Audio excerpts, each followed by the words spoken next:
اللہم صلی علی محمد وعلی آل محمد۔ بسم اللہ الرحمن الرحیم۔ ناظرین کرام، بخاری شریف کی حدیث مبارکہ میں ہے کہ سید عالم صلی اللہ تعالی علیہ وآلہ وسلم نے فرمایا، تم میں سے بہتر وہ ہے جس نے قرآن پاک سیکھا اور دوسروں کو سکھایا۔ ناظرین کرام، تمام قرآن پاک کا حفظ کرنا امت پر فرض کفایہ ہے تاکہ قرآن کریم کا تواتر برقرار رہے۔ اگر اس فرض کی ادا کے لیے اتنے لوگ قائم ہوں جن کی تعداد کثرت اور تواتر کو پہنچتی ہے تو ان کے حفظ کر لینے سے باقی مسلمانوں کے ذمہ سے فرض ادا ہو جائے گا، اور اگر حافظوں کی تعداد اس سے کم ہو تو سب لوگ ناظرین کرام گناہ گار ہوتے ہیں۔ تجوید کی رعایت قرآن کریم میں بہت ضروری ہے۔ ناظرین کرام، قرآن کا قول ہے کہ تجوید یعنی حروف کو ان کے صحیح مخارج سے جیسا چاہیے کہ ویسا ہی ادا کرنا چاہیے، کیونکہ یہ قرآن پاک کی زینت ہے۔ ناظرین کرام، تجوید قرآن پاک کی زینت ہے اور آداب تلاوت میں ہے کہ قرآن کریم کی تلاوت باکثرت کرنا مستحب ہے۔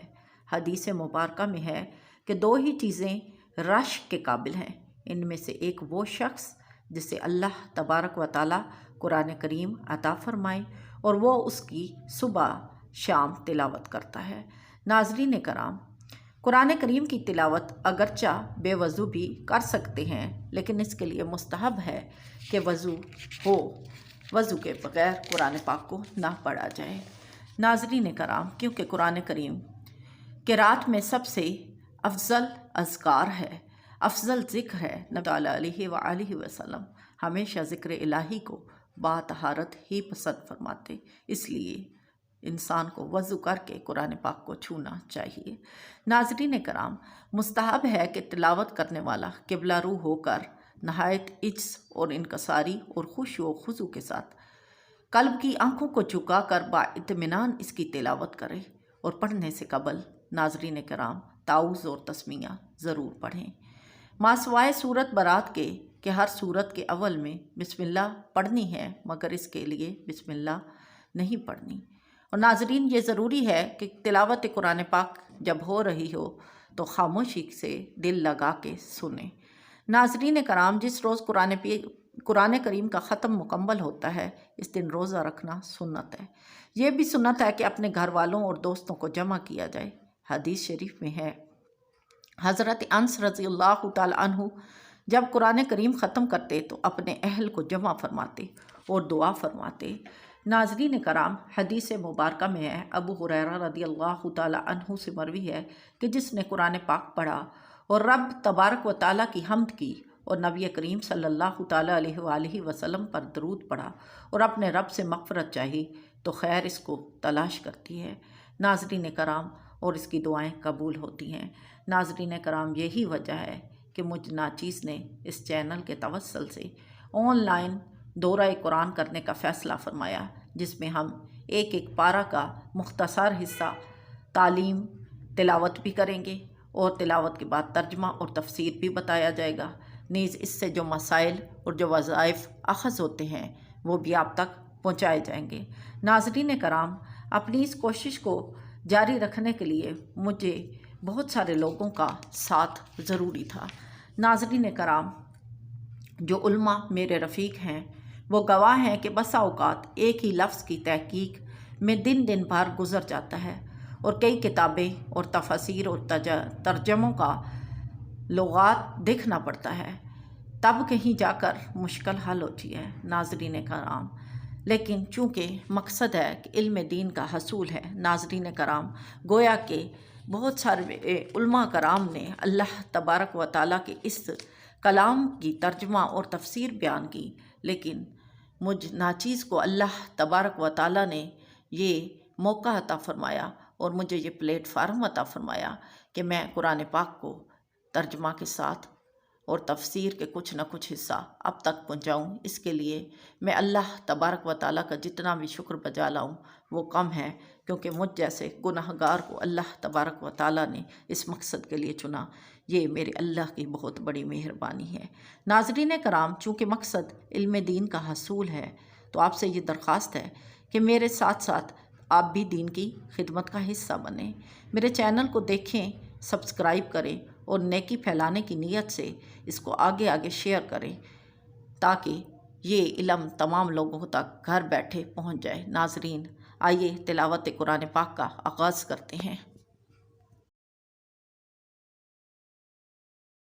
اللهم اقتتلوا ولكن الله يفعل ما يريد يا أيها الذين آمنوا أنفقوا مما رزقناكم من قبل أن يأتي يوم لا بيع فيه ولا خلة ولا شفاعة والكافرون هم الظالمون الله لا إله إلا هو الحي القيوم لا تأخذه سنة ولا نوم له ما في السماوات وما في الأرض من ذا الذي يشفع عنده إلا بإذنه يعلم ما بين أيديهم وما خلفهم ولا يحيطون بشيء من علمه إلا بما شاء وسع كرسيه السماوات والأرض ولا يؤوده حفظهما وهو العلي العظيم لا إكراه في الدين قد تبين الرشد من الغي فمن يكفر بالطاغوت ويؤمن بالله فقد استمسك بالعروة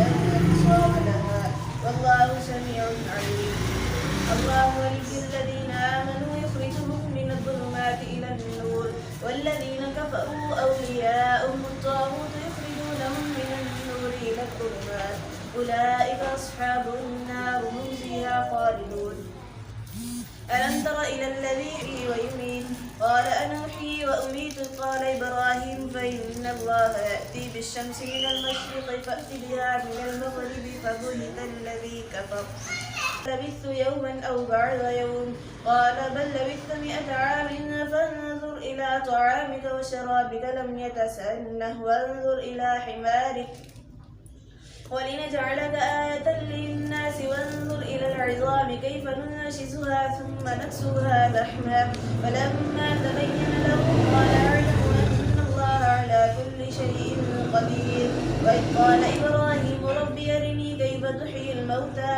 قال ولم تؤمن قال بلى ولكن ليطمئن قلبي قال فخذ 4 من الطير فصرهن إليك ثم اجعل على كل جبل منهن جزءا ثم ادعوهن يأتينك سعيا واعلم أن الله عزيز حكيم مثل الذين ينفقون أموالهم في سبيل الله كمثل حبة أنبتت 7 سنابل في كل سنبلة 100 حبة والله يضاعف لمن يشاء والله واسع عليم حضور پاک صلی اللہ تعالی قیامت۔ بسم اللہ الرحمن الرحیم۔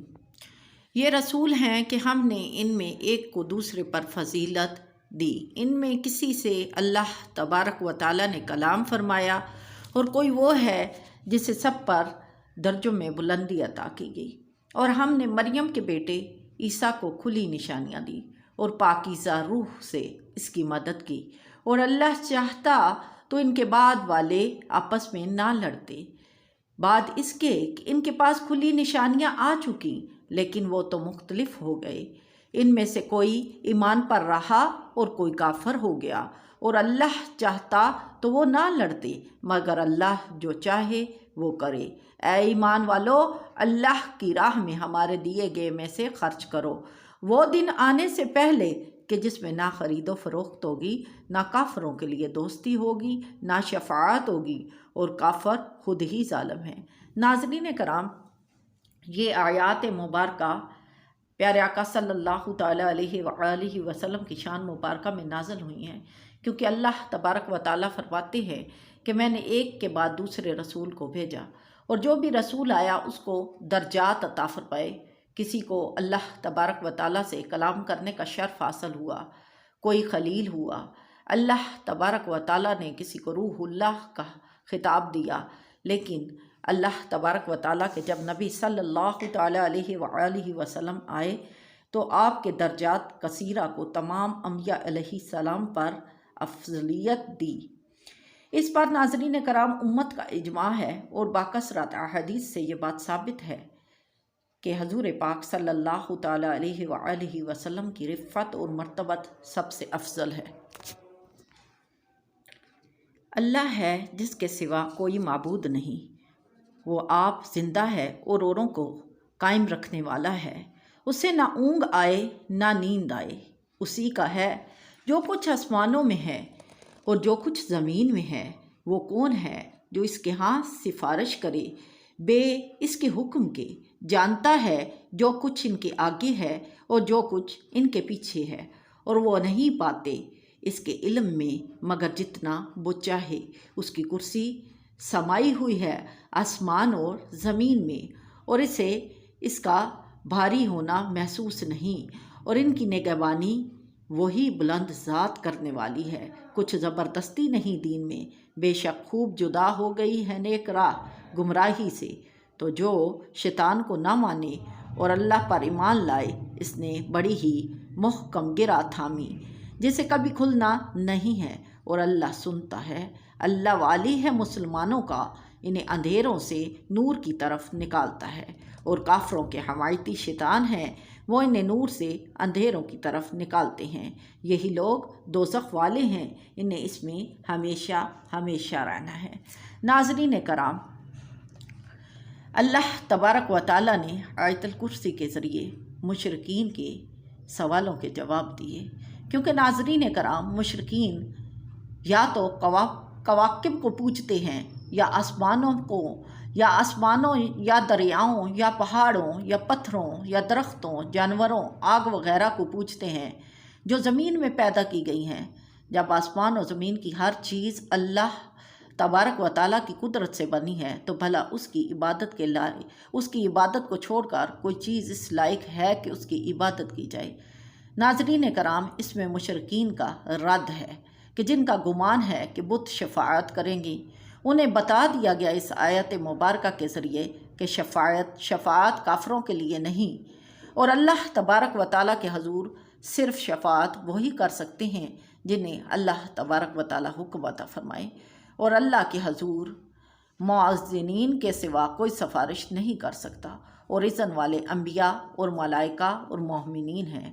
ناظرین کرام، اس آیت کے اعلیٰ مسائل کا بیان یہ ہے کہ اس سے ثابت ہو جاتا ہے کہ اللہ تبارک و تعالیٰ موجود ہے، کائنات میں واحد ہے، حیات کے ساتھ متصف ہے، تغیر و فتور سے مبرہ ہے، نہ کسی کو اس سے مشابہت ہے، نہ وارث مخلوق کو اس تک رسائی ہے، ملک و موت کا مالک ہے، اصول و فروغ کا مبدع، قوی گرفت والا، جس کے حضور سوائے معزون کے کوئی سفارش کے لیے لب بھی نہیں ہلا سکتا، تمام اشیاء کا جاننے والا، جلی کا بھی اور خفی کا بھی، کلی کا بھی اور جزئی کا بھی، ادراک و فہم سے بالا تر صفات الہیہ کے بعد ناظرین کرام، اگلی آیت میں اللہ تبارک و تعالیٰ نے فرمایا لا اکراہ فی الدین، فرمانے سے یہ اشعار ہے کہ اب عقل کے لیے قبول حق نازل کی کوئی وجہ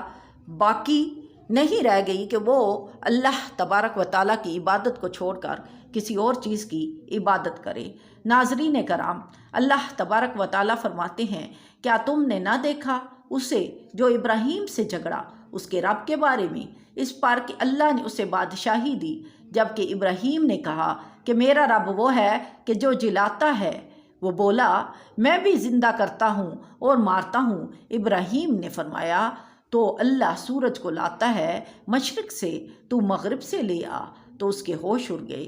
ناظرین کرام، حضرت ابراہیم کے دور میں ایک بادشاہ تھا، اس کا نام نمرود بن کنعان تھا۔ سب سے پہلے سر پر تاج رکھنے والا یہی شخص تھا۔ ناظرین کرام، حضرت ابراہیم علیہ السلام نے اس کو خدا پرستی کی دعوت دی، تو وہ حضرت ابراہیم سے کہنے لگا کہ تیرا رب کیا کر سکتا ہے؟ ناظرین کرام، حضرت ابراہیم نے کہا کہ میرا رب وہ ہے جس نے تم کو انسانی صورت دی اور حیات عطا فرمائی، وہی رب ہے، اور زندگی کے بعد پھر زندہ اجسام کو جو موت دیتا ہے وہ پروردگار ہے۔ اس کی قدرت کی شہادت خود تیری اپنی موت و حیات میں موجود ہے، اس کے باوجود بے خبر کمال و جہالت رہنا۔ ناظرین کرام، احمق پن اور بد نصیبی ہے۔ یہ دلیل ایسی زبردست تھی کہ اس کا جواب نمرود سے بند نہ پڑا۔ اس خیال سے مجمع کے سامنے کہ اس کو لاجواب اور شرمندہ ہونا پڑے گا، اس نے کج بخشی اختیار کی۔ ناظرین کرام، نمرود نے 2 شخصوں کو بلایا، ان میں سے ایک کو قتل کیا، ایک کو چھوڑ دیا، اور کہنے لگا دیکھو میں بھی زندہ کرتا ہوں اور مارتا ہوں۔ ناظرین کرام، یہ کسی کو گرفتار کر کے چھوڑ دینا، اس کو زندہ چھوڑ دینا، یہ اس کی نہایت احمقانہ بات تھی۔ کہاں قتل کرنا اور چھوڑنا اور کہاں موت و حیات پیدا کرنا۔ قتل کیے ہوئے شخص کو زندہ کرنے سے عاجز رہنا اور بجائے اس کے کہ زندہ کو چھوڑنے کو جلانا کہنا، یہ اس کے ذات کے لیے کافی تھا۔ عقلاً اس بات کو تسلیم کرنا ناممکن ہے۔ ناظرین کرام، لیکن چونکہ نمرود کے جواب میں شان دعویٰ پیدا ہو گئی تھی تو حضرت ابراہیم علیہ السلام نے اس پر مناظرہ گرفت فرمائی کہ موت و حیات کا پیدا کرنا تیرے مقدور میں نہیں۔ اے ربوبیت کے جھوٹے دعوے دار، اس کام کو تو اپنے لیے آسان سمجھتا ہے، لیکن یہ کام تو بڑی بات، تو اس سے بھی چھوٹا کام نہیں کر سکتا۔ اگر تو کر سکتا ہے تو پھر ایک ایسے جسم کو جو متحرک ہے، حرکت نہیں کر سکتا، مردہ ہو چکا ہے، اس کو زندہ کر کے دکھا دے۔ ناظرین کرام، جب یہ بات اس سے نہ بن پڑی تو وہ اپنے سا منہ لے کر رہ گیا۔ حضرت ابراہیم نے پھر دوسرا دعویٰ کیا کہ اے نمرود، میرا رب وہ ہے جو سورج کو مشرق سے لے کر آتا ہے، اگر تو رب ہے تو مغرب سے نکال کر سورج کو دکھا دے۔ ناظرین کرام، اس پر اس کے ہوش اڑ گئے۔ ناظرین کرام، آگے اللہ تبارک و تعالیٰ فرماتے ہیں کہ کافروں کو اللہ تبارک و تعالیٰ راہ نہیں دکھاتا، یا اس کی طرح جو گزرا ایک بستی پر اور وہ ڈھٹی پڑی تھی اپنی چھتوں پر، اسے کیوں کر جلائے گا اللہ اس کی موت کے بعد؟ تو اللہ نے اسے مردہ رکھا 100 برس، پھر زندہ کر دیا۔ فرمایا تو یہاں کتنا ٹھہرا؟ عرض کی دن بھر ٹھہرا ہوں گا یا کچھ کم۔ فرمایا نہیں، بلکہ تجھے 100 برس گزر گئے۔ تو اپنے کھانے اور پانی کو دیکھ کہ اب تک بو نہ لایا، اور اپنے گدھے کو دیکھ کہ جس کی ہڈیاں تک سلامت نہ رہیں۔ ناظرین کرام، بقول اکثر یہ واقعہ حضرت عزیز علیہ السلام کا ہے اور بستی سے بیت المقدس مراد ہے۔ ناظرین کرام، جب بخت نصر بادشاہ نے بیت المقدس کو ویران کیا اور نبی اسرائیل کو قتل کیا اور گرفتار کیا، تباہ کر ڈالا، پھر حضرت عزیز علیہ السلام وہاں سے گزرے۔ آپ کے ساتھ ایک برتن، کھجور اور ایک پیالہ اور اس میں انگور کا رس تھا۔ آپ ایک دراز گوشت پر سوار تھے۔ تمام بستی میں پھرے، کسی شخص کو وہاں نہ پایا۔ ناظرین کرام، بستی کی عمارتوں کو منہدم دیکھا تو آپ نے براہ تعجب کہا انا یحیی ہذہ اللہ بعد موتہا، اور آپ نے اپنی سواری کے حمار کو وہاں باندھ دیا اور آپ نے آرام فرمایا۔ اسی حالت میں آپ کی روح کو قبض کر لیا گیا اور گدھا بھی مر گیا۔ ناظرین کرام، جب حضرت عزیز علیہ السلام کی روح کو قبض کیا گیا، یہ وقت صبح کا وقت تھا۔ اس سے 70 برس بعد اللہ تبارک و تعالیٰ نے شاہان فارس میں ایک بادشاہ کو مسلط کیا، اور وہ اپنی فوجیں لے کر ناظرین کرام بیت المقدس پہنچا اور اس کو پہلے سے بھی بہتر طریقہ پر آباد کیا، اور بنی اسرائیل میں سے جو لوگ باقی رہے اللہ تبارک و تعالیٰ انہیں پھر یہاں پر آباد کیا اللہ تبارک و تعالیٰ نے، اور ان کی تعداد بڑھتی رہی۔ اس زمانہ میں ناظرین کرام، اللہ تبارک و تعالیٰ نے حضرت عزیز علیہ السلام کو دنیا کی آنکھوں سے پوشیدہ رکھا اور کوئی آپ کو نہ دیکھ سکا۔ جب آپ کی وفات کو 100 برس گزر گئے تو اللہ تبارک و تعالیٰ نے آپ کو زندہ کیا۔ پہلے آنکھوں میں جان آئی، ابھی تک تمام جسم مردہ تھا، وہ آپ کے دیکھتے دیکھتے زندہ کیا گیا۔ یہ وقت شام کے وقت غروب آفتاب کا ٹائم تھا۔ اللہ تبارک و تعالیٰ نے فرمایا اے عزیز، تم یہاں کتنی دیر ٹھہرے؟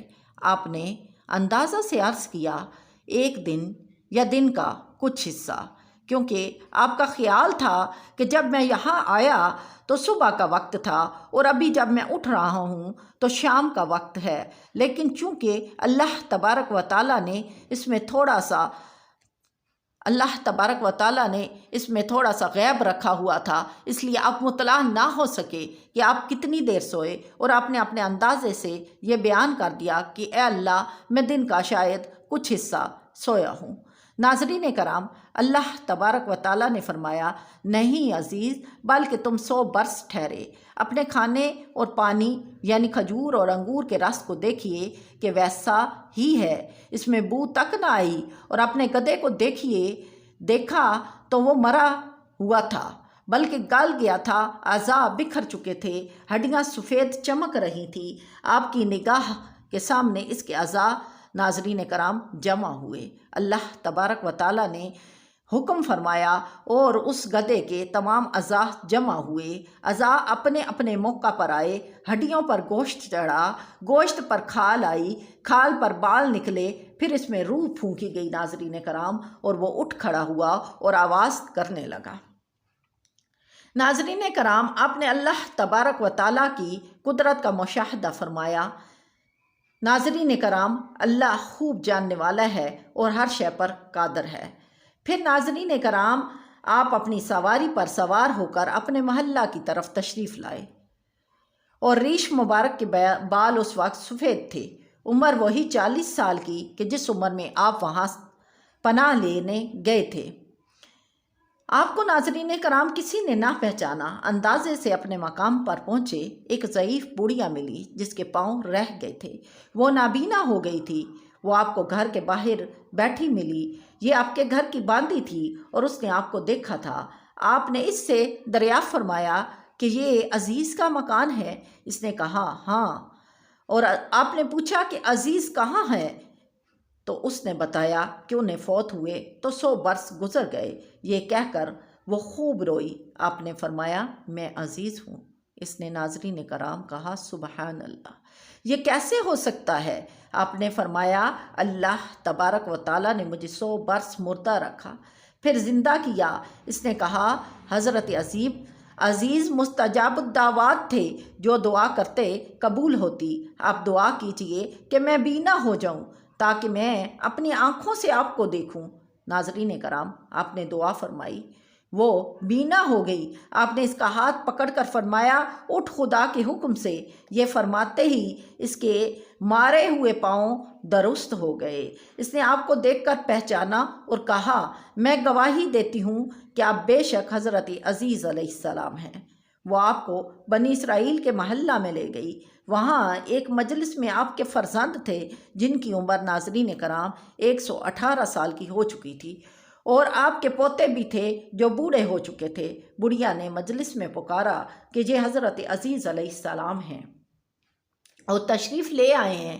اہل مجلس نے اس کو چھٹلایا۔ اس نے کہا مجھے دیکھو، آپ کی دعا سے میری یہ حالت ہو گئی، حالانکہ میں تو اٹھنے کے قابل بھی نہیں تھی اور میری آنکھیں بھی بند ہو چکی تھی۔ وجہ سے حضرت عزیز نے دعا کی ہے جس کی وجہ سے میں ٹھیک ہو گئی ہوں۔ ناظرین کرام، آپ کے فرزند نے کہا کہ میرے والد صاحب کے شانوں کے درمیان سیاہ بالوں کا ایک حلال تھا، جسم مبارک کھول کر دیکھا گیا تو وہ موجود تھا۔ اس زمانہ میں توریت کا کوئی نسخہ نہ رہا تھا، کوئی اس کو جاننے والا موجود نہ تھا۔ آپ نے تمام توریت حفظ کر رکھی تھی۔ ایک شخص نے بولا کہ میرے والد سے مجھے معلوم ہوا ہے کہ بخت نصر کی ستم گریوں کے بعد گرفتاری کے زمانے میں میرے دادا نے توریت ایک جگہ دفن کر دی تھی۔ اس کا پتہ مجھے معلوم ہے۔ اس پتہ پر جستجو کر کے توریت کا وہ مدفون نسخہ نکالا گیا، اور حضرت عزیز علیہ السلام نے اپنی یادداشت سے جو توریت لکھائی تھی اس سے مقابلہ کیا گیا تو وہ لفظ بلفظ بالکل ٹھیک تھی۔ ناظرین کرام، اللہ تبارک و تعالیٰ نے اپنا معجزہ بیان فرمایا، اور اللہ تبارک و تعالیٰ نے فرمایا کہ میں خوب جانتا ہوں کیونکہ اللہ سب کچھ کر سکتا ہے۔ اور جب حضرت ابراہیم علیہ السلام نے عرض کی اے میرے رب مجھے دکھا دے کہ تو کیوں کر مردے جلاتا ہے، فرمایا اے ابراہیم کیا تجھے یقین نہیں؟ عرض کی گئی یقین کیوں نہیں، مگر میں یہ چاہتا ہوں میرے اللہ کہ میرے دل کو قرار آ جائے۔ فرمایا اچھا 4 پرندے لے کر اپنے ساتھ مانوس کر لے۔